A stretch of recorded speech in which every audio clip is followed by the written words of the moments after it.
this video, we will discuss about the proteins. The carbon-containing compounds are called as the organic molecules. The organic molecules present in the living system are called as the biomolecules. When this living tissue is grinded with trichloroacetic acid and strained with the help of cheesecloth or cotton, usually that gives two components. One is the acid-soluble filtrate, which contains high amount of the cytoplasmic contents. The other important component is the acid-insoluble retentate, usually which contain high amount of the macromolecules as well as the cell organelles. In this acid insoluble retentate, the two major components are the biomacromolecules whose molecular weight is higher than 10 kDa, and other lipids are also present whose molecular weight is less than the 1 kDa.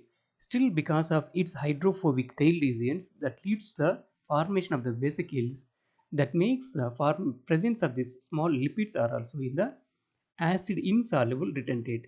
The major components present in the case of this biomacromolecules are amino acids, nucleic acids, as well as the carbohydrates.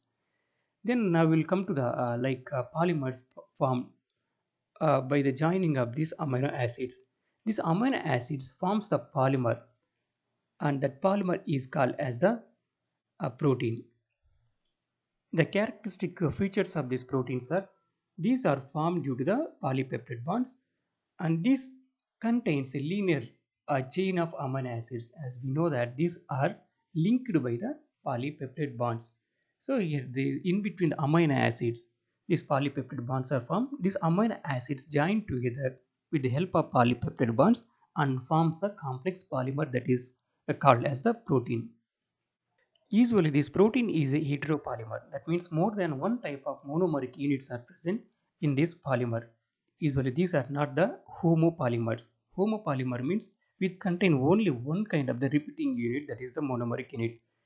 So, in the case of this protein, being a heteropolymer, which is formed by the combination of the 20 different kinds of the amino acids. That means based on the way how these 20 amino acids arranged in the protein, that forms the polymer.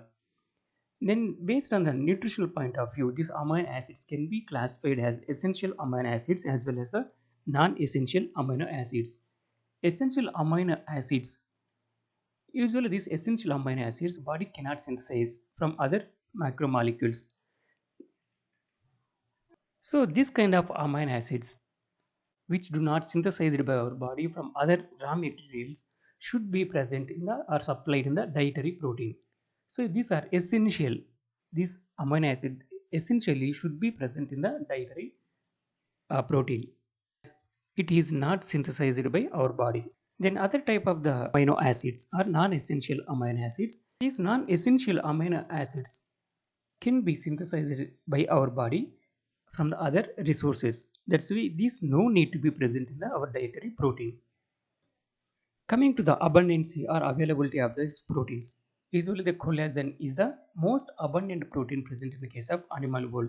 Usually that is useful for uh, holding the organs in the body. And in the case of the whole living world, rubisca is the most abundant protein available in the whole biosphere.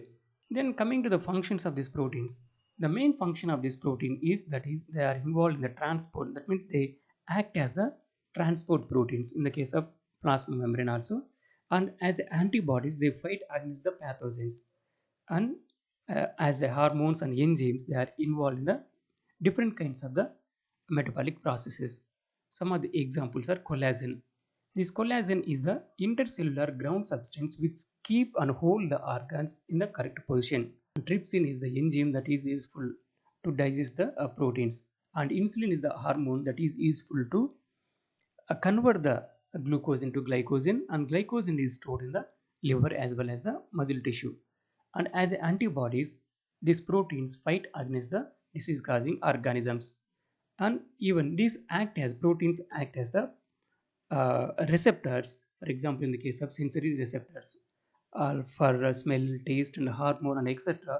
All these receptors nothing but the proteins. The other one is the GLUT4, and which enables the glucose transport into the cells. Let us see how it transport the glucose into the cell.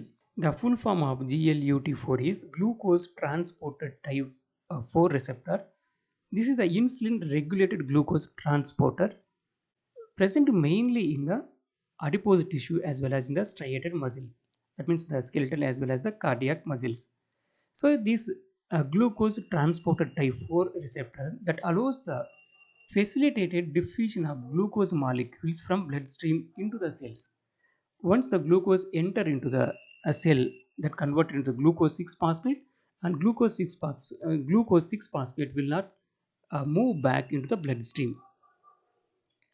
These are the various types of the proteins as well as its function.